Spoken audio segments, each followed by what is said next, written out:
Hi viewers, welcome back to our channel Ravindra for Students. In this video, we are going to see important bits as well as the descriptive questions for antennas and wave propagation mid-1 examination. Before going to see the important bits as well as descriptive questions, let us see the mid-1 examination pattern of AWP. You know very well, in online mode you are going to attempt 20 bits. So for that 20 bits I have given 30 bits. Students, please remember, for these 30 bits I have provided as important. Any 20 may come with the answers shuffled. That's why please be careful with the answers. If I have given the option as some option A as answer, then that may be B or C or D, or it may be 1, 2, 3, 4 also, right? So answers may be shuffled. Okay, please remember this point in mind. And coming to the offline mode, you are going to write three either or type questions in offline mode. So for that you will have the questions from unit 1 and unit 2. I have provided all the important questions from both unit 1 as well as unit 2. So prepare well all these questions in advance and get maximum marks as possible. Students, in this video, I have provided 30 bits. Out of those 30, 20 may come with the shuffled answers. And from unit 1, 6 descriptive type questions. And from unit 2 also, 6 descriptive type questions. Prepare well and work hard. All the best. Thank you. Watch the video carefully and prepare well.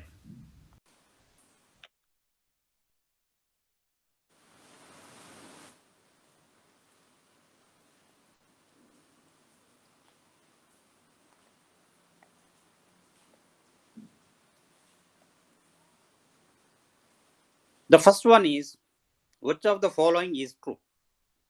A. Time changing current radiates. B. Accelerated charges radiates. C. Time changing current or accelerated charges radiates. D. No answer. We know, according to basic radiation equation that is given by I dot L equals to QV dot, both time varying current as well as accelerated charges gives radiation. Therefore, the correct answer is C.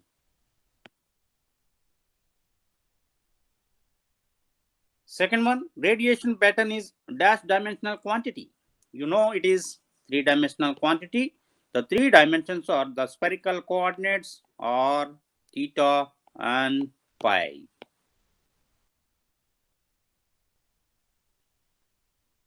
One steradian is equal to how many square degrees? So here it was asked only one steradian. So one steradian is 3283 square degrees. What about this 41,253? So they are the square degrees in a sphere, so which is equals to 4 pi steradians. So don't confuse with this answer. This is not asked here. Here it is asked only one steradian. Therefore the answer is 3283 square degrees. Dash is independent of distance. Pointing vector, radiation intensity, pointing vector and radiation intensity, no answer. So radiation intensity is independent of distance. You know it very well. The minimum value of directivity of an antenna is. So the minimum value of directivity is unity. Directivity is inversely proportional to. So what is the basic formula for directivity in terms of beam area D equals to 4 pi by beam A. Here beam A is beam area. Therefore, beam area is the correct option here. Gain is always a dash than directivity. Gain is nothing but the directivity, but we have to consider the losses into account. By consider the losses into account, it will be always lesser than directivity. Effective aperture is always a dash than physical aperture. Effective aperture we have to consider by neglecting the edges where there will be no field. Therefore, it will be always lower than the physical aperture. Dash theorem can be applied to both circuit and field theories. That is nothing but a reciprocity theorem.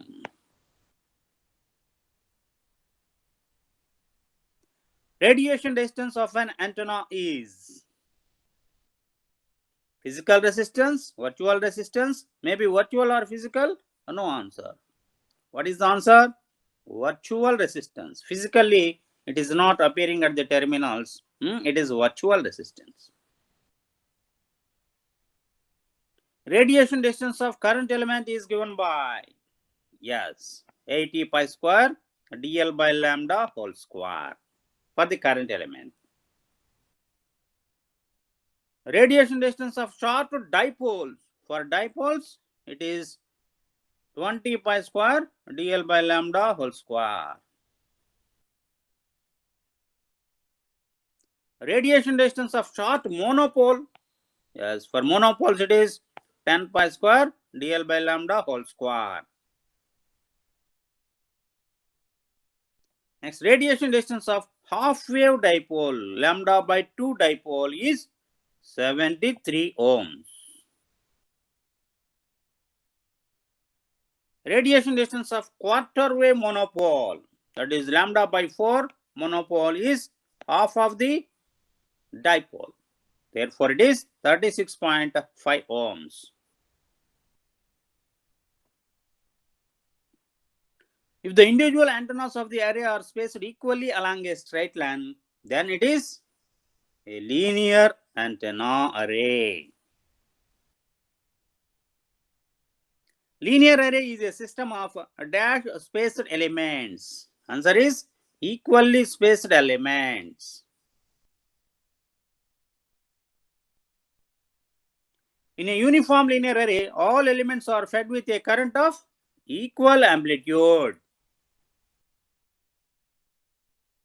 In a broadside array, in which elements are placed in x direction, the radiation is along y direction. Since it is broadside, if you are having the elements like this, you will get the radiation in this direction. If you place the elements here, point source 1, point source 2, you will get the radiation broadside.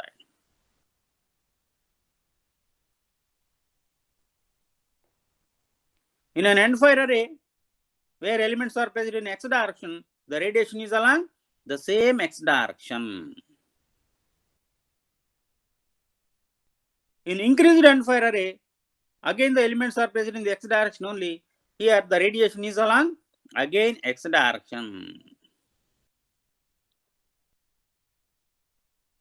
Which array is also called as Hanson-Woodyard array? That is increased end-fire array.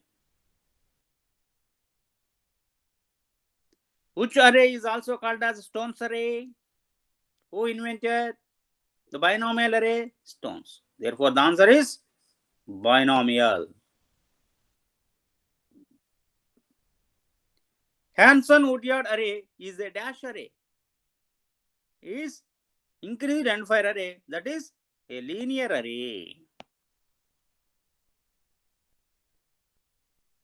Stone's array is Stone's invented binomial array. Binomial array is basically a non-linear array.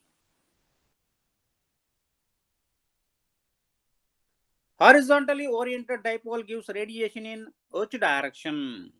Horizontally oriented dipole will give the radiation in opposite vertical direction. Then vertically oriented dipole gives the radiation in horizontal direction.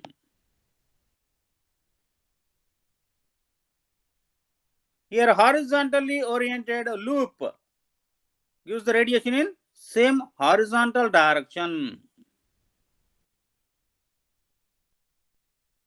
Vertically oriented loop gives radiation in same vertical direction.